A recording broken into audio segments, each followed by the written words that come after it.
What is going on, and welcome back to Dylan Talks Tone. Today we have the second in a series of videos about guitar setup, and specifically kind of our semi-annual guitar maintenance that we do when the seasons change, right? So like when the winter comes and stuff kind of switches around, you know, as far as your weather and your humidity and stuff, we're gonna go through each of the main types of guitars. We did a Telecaster last week, we're gonna do a Strat this week, and specifically we're gonna do this vintage style 6-screw style because it's a little different than a floating twin screw kind of thing or whatever. This is not a floated tremolo. We'll do a floated tremolo in a whole nother video. I want to thank, first of all, my Patreon supporters and my YouTube members. Hit the little join button down there or the Patreon thing for joining and making videos like this possible. We don't really have sponsors for this kind of video, so the Patreon dollars help us to be able to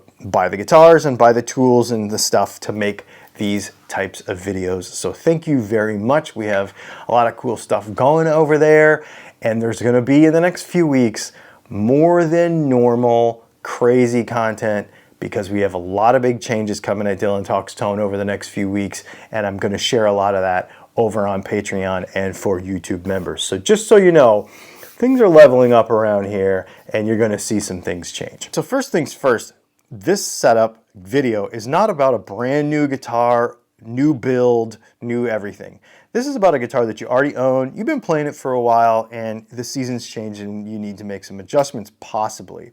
So the very first thing I would do is I would take some baseline adjustments if you like the setup on the guitar already, except for maybe you're having some problems. Maybe you're having some string buzz, but overall, you know, you like the action, you like how the guitar plays, but maybe things have changed a little bit. So I like to actually take some baseline measurements and see where we are.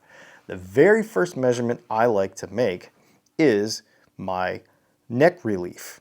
And the way I personally do that is I put my I put my pinky finger on the first fret, and I put my other pinky finger on the first fret, the last fret down here where it meets the guitar body. And I kind of go in between and I look at what that gap is. And if that gap is more than about 5/1000ths of an inch, so what makes this easier is if we get a capo. So that'll give me, that capo on the first fret will now give me a third hand to be able to use my feeler gauges and measure what we want to see here. So I like it to be, let's see where we are. Fret your last fret where it meets the body, go about halfway in between, which is right in this area, this fret or this fret. All right, so 10/1000ths is the very outside of where I want that to be. And that's actually a little high for me. So I think on this guitar, since I bought this guitar, when we do reviews, I don't mess with the factory setup. I just review the guitar from the factory, and I have not messed with it. And so I've just been playing it this way. But I think for me personally, I'm going to flatten that out a little bit. How do we adjust this? What we would do is we would tighten the truss rod, and that would bring the center of it up. If we loosen the truss rod, that would bring the center of it down. So I tell you what, let's make some notes. All right, so I personally don't like 10/1000ths. I want that to be closer to 5/1000ths or flat. That's my personal preference. You can check your setup guide for your guitar and you can set yours however you like. But I like to start for most people at about 5/1000ths of an inch. And personally, I like mine to be totally flat. So we're going to be giving that truss rod a little tighten. Now, if this was a normal guitar with a truss rod down here, adjustment down here, you would just do it right now. You could just, and you'd be done. But we have to do ours a little different, so we'll show you how we do that. Next thing we're going to do is we're going to take those feeler gauges, and we're just going to check our nut height. The way I like to do this personally is I like to fret the third fret, and just look for some daylight underneath each of those strings. It doesn't need to be a lot, it just needs to be the same. The only time this really comes into play is when you have a, now remember, you've been playing this guitar already, but when you have a rattle that you didn't want, when you've got some wear in the nut for some reason over time, but you know, most of us use guitars, you know, we have a bunch of guitars and we play them kind of around the, you know, around robin. And so a lot of times we will not wear out our guitars. So I just like to say, yep, there's a little daylight coming through. Yep, there's a little daylight coming through all the way down, and it's about even. If we were doing a new setup, there's a whole different concept of doing this, but for just checking our setup on a guitar, that's good enough. So the nut looks good. The next thing we want to go to is our string height. Now, there's a couple of different ways we could do this. We could use a straight ruler like we may have on our, like I've got my feeler gauges here, and it's got a straight ruler, and we would put it on top of the fret, and we would check the gap to the bottom of the string like so, kind of like this, right? And we would check that gap, and we would make sure that that is good all the way down for whatever string height we particularly prefer. Personally, I like 60 thousandths of an inch. So instead of using this, because it's not as accurate, I like to use this guy, and I'll show you how we use it. So we put it on there like that. I'm going to do this backwards for a couple of strings and just show you. We turn it on, we then zero it, and we press down. That gives us the string height minus the diameter of the string. And then what we're going to do is we're going to use our little baby wrenches that come with the guitar, and we're going to adjust the height of the saddles accordingly. So let me just look at what we've got here from my direction. This is closer to 70, but to tell you the truth, that makes sense because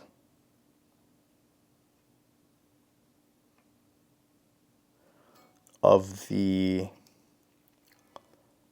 neck relief being a little off. The only two strings that are going to give me trouble are the high E and the B. They're too high. So we're going to want to lower them, but I'm going to wait until after when we get the new strings on. So I'm just going to make a note that we'll probably have to adjust the B and the E. All right. So now, one of the things we want to look at before we take the strings off, because we're checking kind of pre-function of everything, is we want to check the function of our 6-screw tremolo. Now this is something that I'm going to give you a different camera angle on because this is really important. Okay, so when we look at the screws on the tremolo here, look at the highest, see the one there? And now we look at the next one. See how it's kind of unscrewed a little bit? And then the next one is a little tighter. That one's a little looser actually. And then the next one, and then the next one, and then the next one. They're kind of all at different levels. See that there? How they're just kind of all uneven. And so what happens when you use the tremolo, I think we'll be able to show this, is when you bend down on the tremolo, what happens is that front of that blade, actually this end will meet the guitar faster than this end will, and it will be on a weird angle, and it won't act evenly if this is not correct. It works okay, but it doesn't work amazing because of this unevenness. So we're going to go ahead and fix all of that. What we want is, if we see the second screw there, see the second screw from the bottom, see how there's a little bit of the screw shaft hanging through there a little bit? That's actually what we want. We want the flat, see, because those screws are not threaded right there. And we want the bridge to ride on the smooth part of the screw, but not be bound all the way to the guitar, so that the tremolo can actually pivot forward, because I don't know if we'll be able to see it here, but there's an angle cut into the front of the tremolo right here. See, there's a little, see, I don't know if you can see it, but there's a bevel at the front of the tremolo, and it goes about right about halfway through the body of the screw, the head of the screw. And so what you want is you want the screw to basically be able to pivot in the middle of that properly so that everything all the way across is even. So let me make the adjustments, and I'll show you how we do that, and then I'll show you what it looks like when we're done. All right, so basically I just get down at eye level with this, and I'm going to pull the E string out of the way. And I'm going to loosen the high E up just a little bit, not a lot. I want to probably take it down to contact and then bring it back to where there's a little gap. Just a little, not a lot, and then make them as even as possible going all the way across. And this is why I do this before I take the strings off, because we don't want to trash a new set of strings once they're on the guitar. See, that one's way too tight. All right. This is probably something that was not done as part of the original setup on the guitar. And this is no fault of anybody.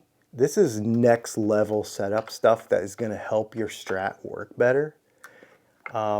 Should it have been done at the factory? Maybe, but you know, this is something that Sweetwater wouldn't do. This is next level kind of optimizing your Strat setup kind of deal.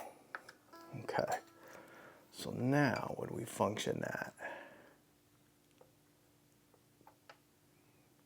it moves evenly and it doesn't angle, because what was happening before is this end was too tight and this end was too loose, and so when you would push down on it, it would like kind of come up at an angle like this, which would not give you an even tremolo experience. Yeah, that looks way better. All right, so if you look now, you'll see that those are way more even going all the way through there. Okay? Way more even. And so what happens now is when we function the tremolo, it's way more even across the front, which makes it way more even across the back, which makes it way more even altogether, and it keeps your tuning stability correct. Hey, let's break in here real quick. Do me a favor.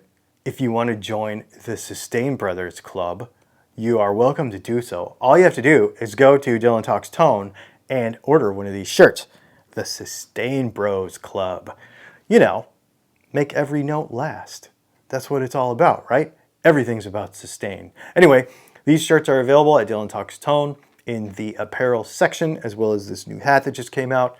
These new shirts are cool too, because they're not t-shirt material. They're like this like athletic-y, super silky kind of feeling material, and they feel really nice. They're just kind of an upgrade, kind of next level. We're trying to do some of that stuff with some of the designs and some of the materials at our apparel site on DylanTalksTone.com. So if you're into that sort of thing and you're proud of the stuff that you play and you make enough sustain, join the Sustain Bros Club by buying one of these t-shirts.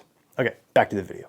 So that is a key thing to do on a 6-screw Strat style tremolo of any type.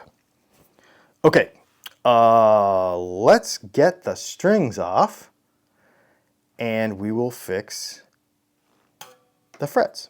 Okay, so the next thing is going to be fretboard. We're going to clean this all up. We're going to polish the frets, but the very first thing I like to do is go along and check the fret ends and make sure that we don't have any fret sprout. This guitar is good. It didn't have any from the factory. However, just a touch of refinement that I want to do personally is, because these fretboard edges are so aggressively rolled, on this particular relic kind of model, they've been rolled so aggressively, which it feels fantastic. It just creates a little different angle because I think they've rolled the fretboard after they did the frets. So it kind of created a little different relationship between the fret ends and the ends of the neck. So as a result, I want to dress some of these ends of these frets, and at the same time I'm going to show you how to do it. So what we're going to do is we're going to use our fret end dressing file. The reason this file is better than any kind of file that you can get from Harbor Freight or anywhere is because the grit on it is finer and it gives you a better, more polished feel. Some of the little files that you get at Harbor Freight are so coarse that it's just going to feel rough when you're done, and it's not going to be any benefit.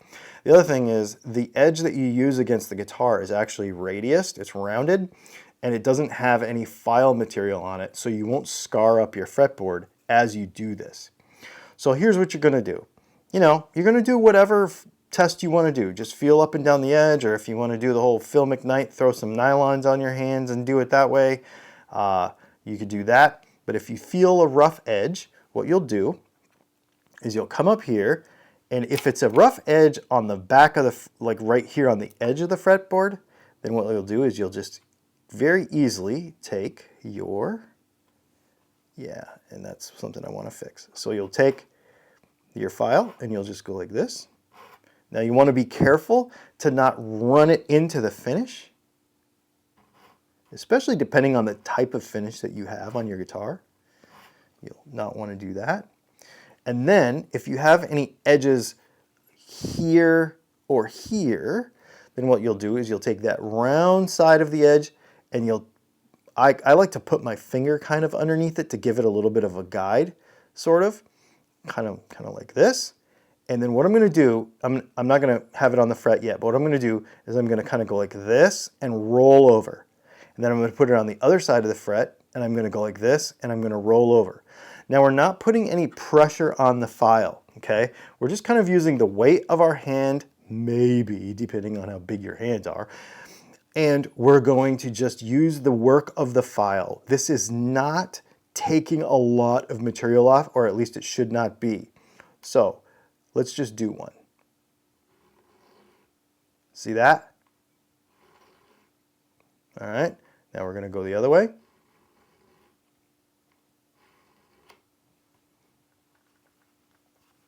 Oh, that's so nice. Now, I'm going to grab a cheap file. I'm going to do another fret. I'm going to show you why you don't want to use a cheap file. This is very easy to see, and you'll be able to hear it. So, in fact, let's just take this microphone, and we're going to put it right here, and you're going to hear it. Now, this is the StewMac file. Okay? This is the Harbor Freight file.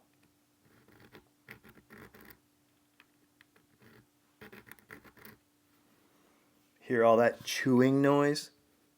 Now I have to go back and fix that with a good file.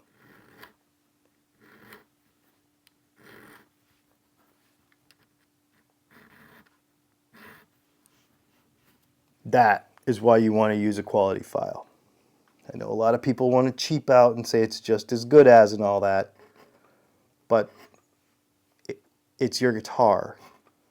What end result do you want for your guitar? Do you want a half-assed result, or do you want a good result? $5.99, $7.99, whatever, $15.99, lifetime warranty, and your guitar doesn't look like it's been hacked by a Harbor Freight file. It's your choice. So I'm going to use my Lizard Spit polishing kits. Like I mentioned before, I don't buy the whole kit. I just buy the little $5.99 add-on when I order something from Sweetwater, and it's got this rubbing compound in these little pads, and I just go here and give her a polish. Now this guitar is not very old, so it won't take a whole long time, and it won't take a lot, but see, it does remove any little tarnishing that your hands and that the environment may have left over time. Next thing I want to do is clean up the fretboard. I'm just going to take a paper towel, and we're going to grab our Lizard Spit fretboard oil. This bottle is about half full. I've had it about 8 years. It lasts so well because you don't use very much. And it's the best fretboard oil on the planet, in my opinion. The only thing that Lizard's Pit does wrong is make it last so long. I think they could sell more if it didn't last so long. But it does a great job of cleaning up the fretboard. Again, this is not about hydrating or humidifying your fretboard. That's all about moisture content in your atmosphere. This is more about just a safe solvent to clean your fretboard. So we're just going to do that real quick. You notice I just used a couple drops on a paper towel. And it did the whole thing. This is not something you have to slather on. You see so many people put a whole bead of it all the way down the neck and let it sit for a half. It's a bunch of crap. Just wipe it down, clean it up. Everything will be fine. Well, now it's time to actually put strings on the guitar and actually do the setup. So, when we have a guitar any guitar, the very first thing we want to do is we set neck relief. Now, normally we would say put the string tension on it, get it all tuned to pitch, and have everything set. However, when we have our truss rod down here at the heel of the neck, that's kind of impossible to do. So, don't stress about it, like you're going to have to take the neck off a bunch of times. You only have to do it once. So what we're going to do is we're going to loosen up this neck, and we're going to actually put a straight edge on here, and we are going to make this neck completely straight. And I'll show you the reasoning for that in just a minute. Okay, so now we've got the strings back on the guitar, and the guitar is tuned up to pitch using my Peterson tuner here. So we're going to go back through the steps. Now, these are the steps that we should do in every guitar setup, no matter what. We're going to start with neck relief. Very first thing, because that establishes the playing surface for everything else. Fret your first fret, fret the last fret where it meets the body, and go in the middle.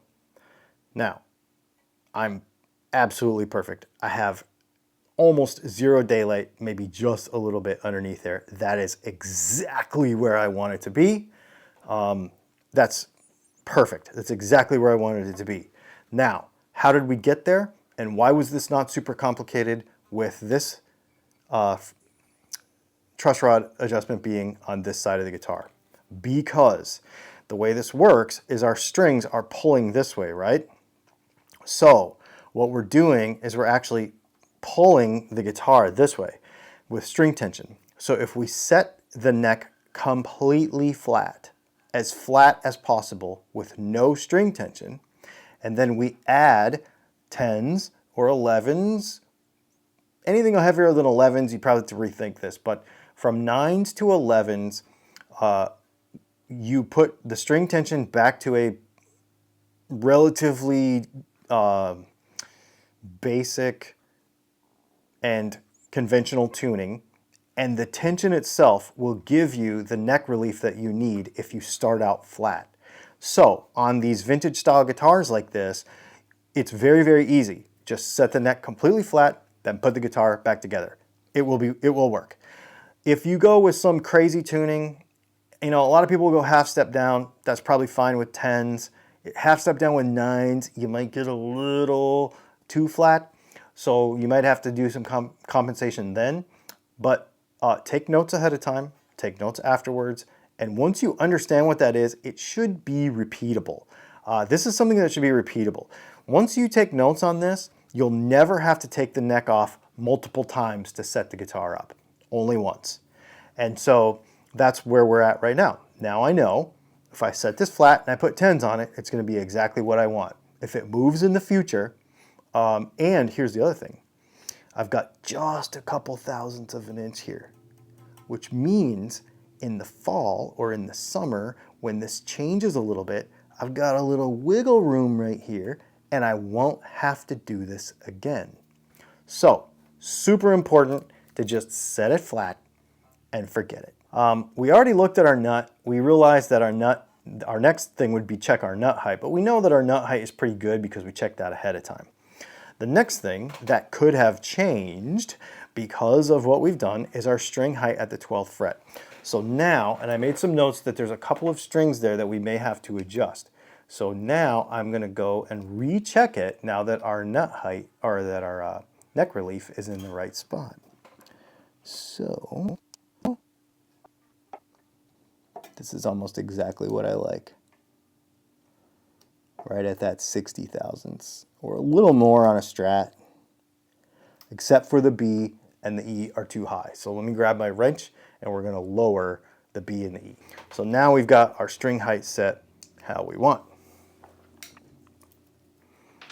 Now the trick is that when we did this, we messed up our tuning. So let's check our tuning again and make sure that it's to pitch. Okay, now we're going to tackle something that people really have a hard time with, but it's not that hard. We're going to test the intonation on this. Intonation is the last thing we want to do on a guitar setup. So we've done our neck relief, we've done our nut height, we've done our string height, and now we're going to check our intonation. If we do that before we do this, if we do anything else out of order, what will happen is the length of the string will change, and then when you check the intonation, it will be wrong. So we do not want to ever do this before the very last step. So what we're going to do is I'm going to show you how this works using our tuner right here. So we're going to make sure that our guitar is in tune as perfectly to pitch as we possibly can get it with the best tuner that we own, okay?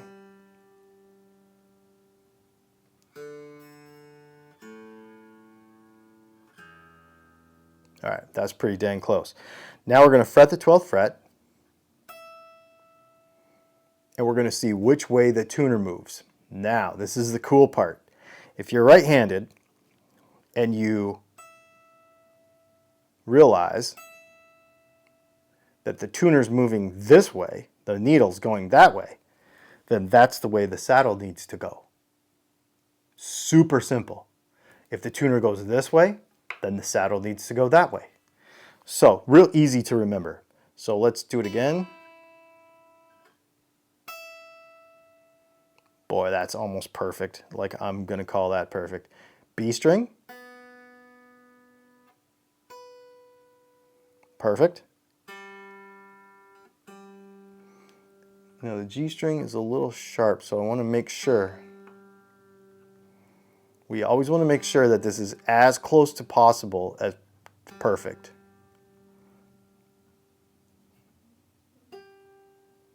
Perfect.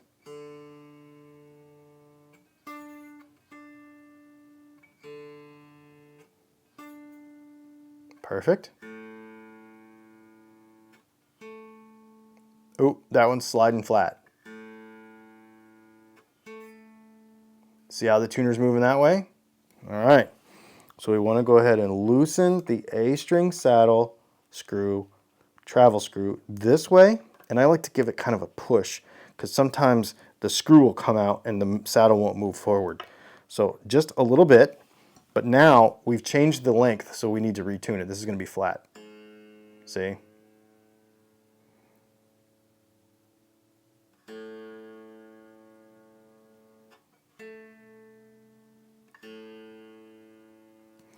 Still a little flat.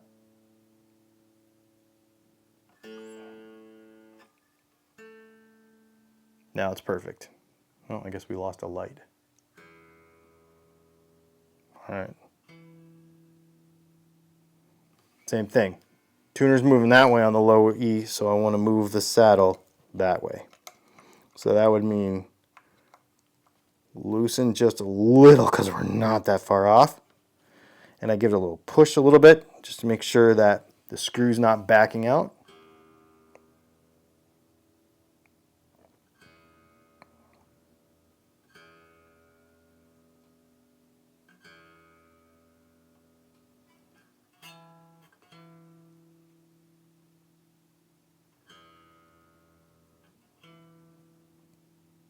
Dang, that's so good. Now, let's go ahead and plug it in and just double check our pickup.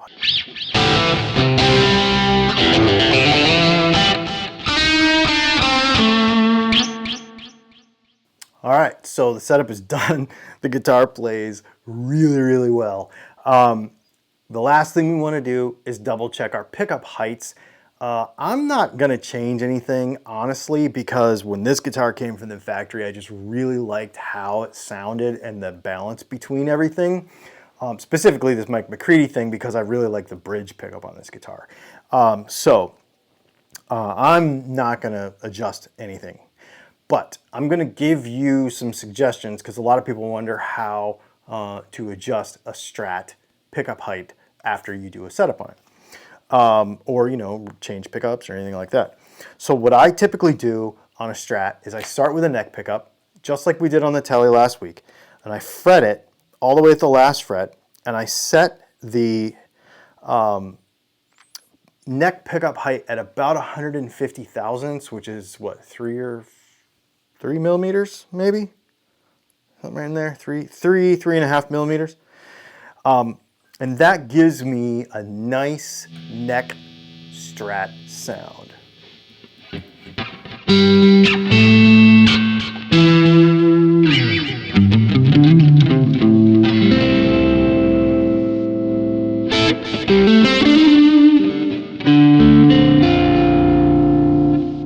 And then what I do is I just like to balance my neck and my bridge pickup volume-wise. So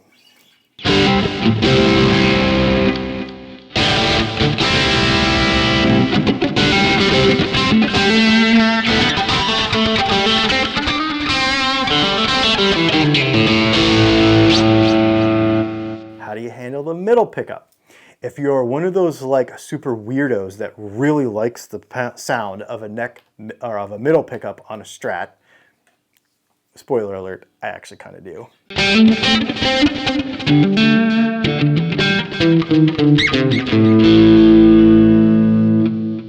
I actually really like that sound. But for those of you that don't ever really use the middle pickup, what I do is I decide how I want my notch positions to sound, because the height of the middle pickup makes a massive difference on how stratty your Strat sounds. So when we go to position 2 down here, the neck of the bridge in the middle pickup,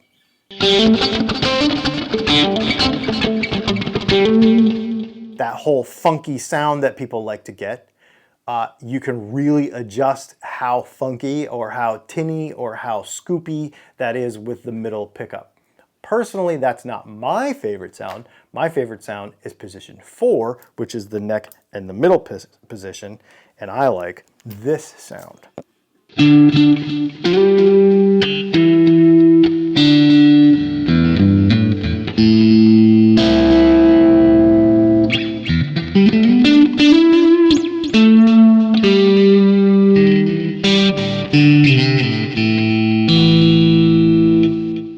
So adjust the middle pickup up and down to kind of adjust that kind of tubular, hollow sound that everybody likes in a Strat. That's kind of how I get there. And just use that for that gauge. Get that sound of those notch positions how you like it. Thanks for hanging out, you guys. This has been super fun. What guitar should we do next? Les Paul, twin post. Let's do a Les Paul. Let's change it up. And then we'll come back to maybe a floating tremolo style guitar. So I guess next week we'll do a Les Paul. We'll set up a Les Paul for our semi-annual maintenance. Mine Les Paul probably needs it. So we'll go ahead and go through all that stuff and help you with each one of these guitar styles. Thanks for hanging out. Please do me a favor and hit the subscribe button and the like button and the little bell next to it. And we'll see you in the next video.